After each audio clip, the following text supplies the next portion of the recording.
last 5 years. The Tornadoes come into tonight's game with a record of 11-1. The South Pike Eagles 8-3. The Tornadoes are ranked 3rd in the AP poll. This is the second time in the playoffs, though, that the Tornadoes have faced on the same turf a team they played during the regular season. South Jones at Laurel twice, and now South Pike here twice. The Tornadoes, of course, will open in their wing T offense with a split 4 defense. We've seen that all year long. South Pike will run a little bit different offense, Bruce Lentz, than we've seen this year. It's called the run and shoot with some veer option, maybe a little bit of the wishbone. And they'll be in that 50 defense, 5 down linemen, 2 backers, a free safety, a strong safety, and 2 corners. It should be a lot of fun tonight, Bruce Lentz, as we're bringing you a state championship battle for the South State here at Coley Field. Well, I'm excited about it. This is the first time I've been to one of these shindigs, and I know that the kids are out on the field and they're all charged up. Looking at injuries, Laurel has Dennis Andrews with a tender ankle. South Pike has one of their quarterbacks. They use 2 quarterbacks in their program. But last week we saw where the Hancock County team got across the 50-yard line 2 times in the whole game. So we've got a great game out here today, and the teams are coming on the field. You hear the fans responding, and this is just great. A standing room only crowd, and we'll be back for the open. We're underway. The South Pike won the toss deferred. The Tornadoes have received this kickoff brought to you by Terry Insurance, your independent agent since 1932. I believe Jermaine Lang got the ball on the kickoff for Laurel and has advanced it out close to the 40-yard line. It's going to be kind of hard to see the yard markers for us tonight because they're hanging on a fence, and the fence is obscured by a bunch of signs.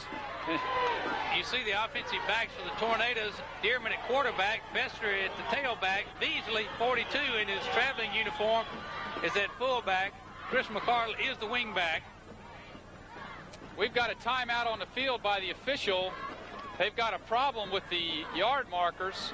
Looks like it's there they go. There we go. The receivers are Gavin and Lang. Lang wears number 2 when he travels. The tight end being Gavin. Offensive line is Wash, and they've done a great job. Brown, Bradshaw, Chin, and Heidelberg. Dearman hands off.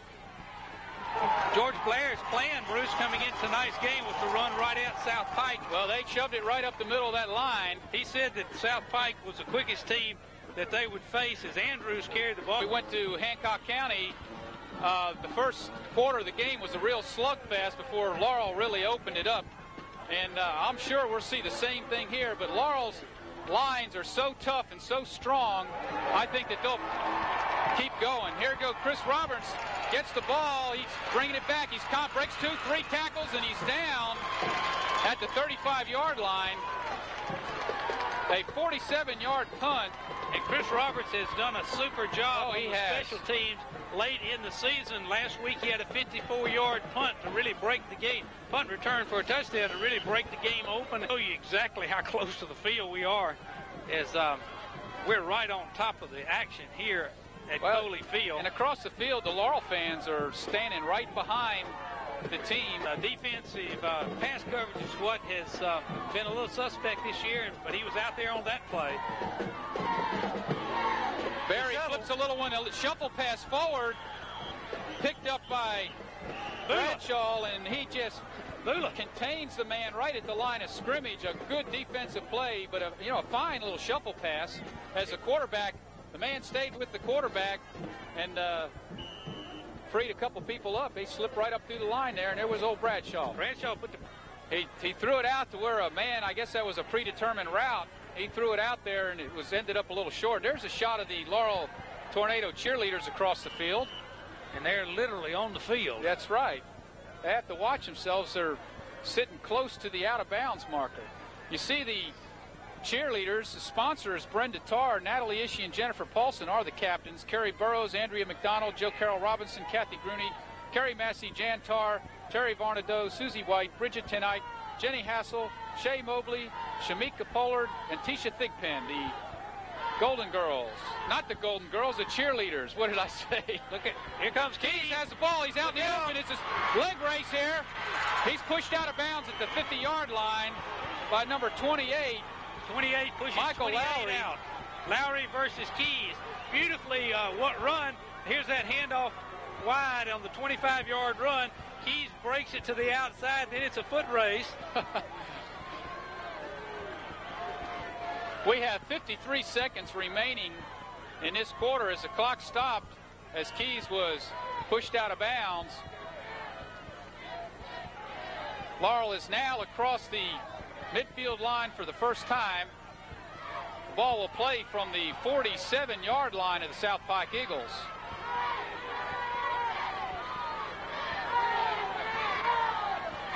Dearman back to pass. He has good protection. Gavin had the ball and lost it on the way down. It was a fine pass by Dearman. Dearman was creamed right after he got rid of the ball. I mean, he never saw the end of the play. He saw the skies. He sure did. There's a few of them up there. That's right. We've got a great moon, but it's cooling damp. The wind's not going to be a factor. The flag is limp against the pole. So is the paper here. It's all wet. It's 2nd and 10 from the 47. We're glad you're with us on Act Sports. It's Woody Barham along with Bruce Lentz and about 12 or 13. I'll have to count them eventually on our volunteer crew down here at Magnolia, Mississippi. Boy, when they're centering the ball from this side of the field, I feel like I'm right in the huddle. I'm right here. Dearman back to pass again. A little screen to the outside. Goes to Lang. Lang breaks. One man to beat. He caught himself. Lang go down, spun around, and just kept boogieing right along the sideline, right in front of the entire South Pike bench. Lowry stopped him. Otherwise, Lang would have just kind of rumbled down the sideline. I was waiting for one of the guys on the sideline to jump out and tackle him. He was only about 6 inches away. That's right. What would have happened if State is facing a 2nd and 23 as we start the action in the second quarter of this South State Championship game. The ball is placed directly on the 50-yard line as Dearman lost 13 yards being sacked. He throws long. Look at that. Great catch. Great catch by Chris Roberts. It's a touchdown. The play was called at the line of scrimmage, and Dearman laid it out there. Roberts a great catch. Chris Roberts all the way. A beautiful, beautiful catch over his head. It wasn't an easy catch, and he did it. It was great.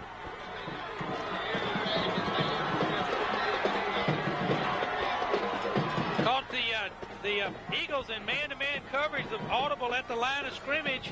It's brought to you, as always, by your friends at Terry Insurance, your independent agent in Laurel since 1932.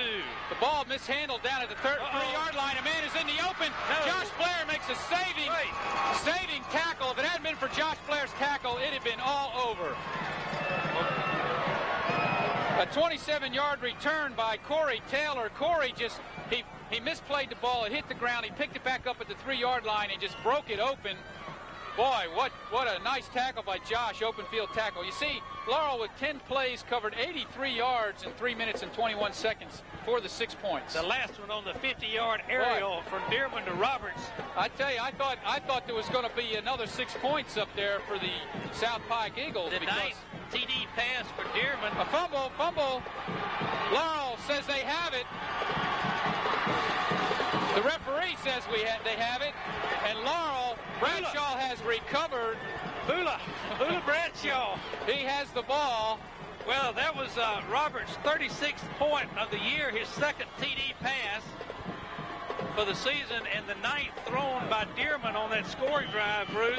And the Tornadoes are in business deep in Eagle territory. Ball is down on the 30-yard line where Laurel will put it in play. It's 11 minutes and 11 seconds remaining in this first half. I tell you, I had a feeling that Corey Taylor was going all the way, and out of nowhere, Josh Blair came and put a lick on the youngin. Boy, he took him down. Bester carries the ball. He's got a good gain. He keeps spinning, breaking tackles, 12 yards. Wow, great run.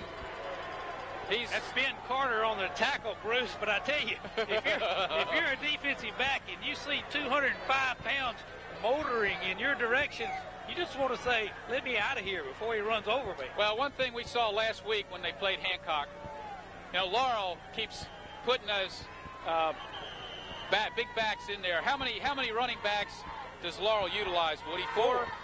Bester, Beasley, Keys, and Andrews. I mean, you can't key on any one back, Bruce. Most of these teams are one or two backs, predominantly one or two back running teams, and the defense keys in on those fellas. What do we have here? Maybe our delay of game? I don't know. Encroachment? We've got your offside Tornadoes in the neutral zone. So Laurel keeps putting these fast backs in there. The defense never knows which one's going to get the ball. So they're Laurel's running game, plus they've got the great line in front of them. Oh, yeah, the big guys. The big guys. Trucks. They got the convoy. I tell you, I'd look for Laurel maybe in one of these situations to run the power I down here.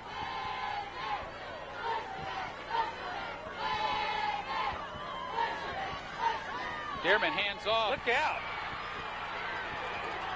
Bester again. He gets back to penalty yards and another 5 on top of that. Looks like about a 10-yard gain. Beautiful job. Walter really plowed through there. Beautiful job being done in there by Bradshaw and Chin and Brown and Wash and Heidelberg and Gavin and all those guys up along that front wall, and Lang, whoever's playing that other tight end. I didn't see that number that time. It's 2nd and 4 from the 12. You got Bivens at 3-10 anchoring the left side, shadowing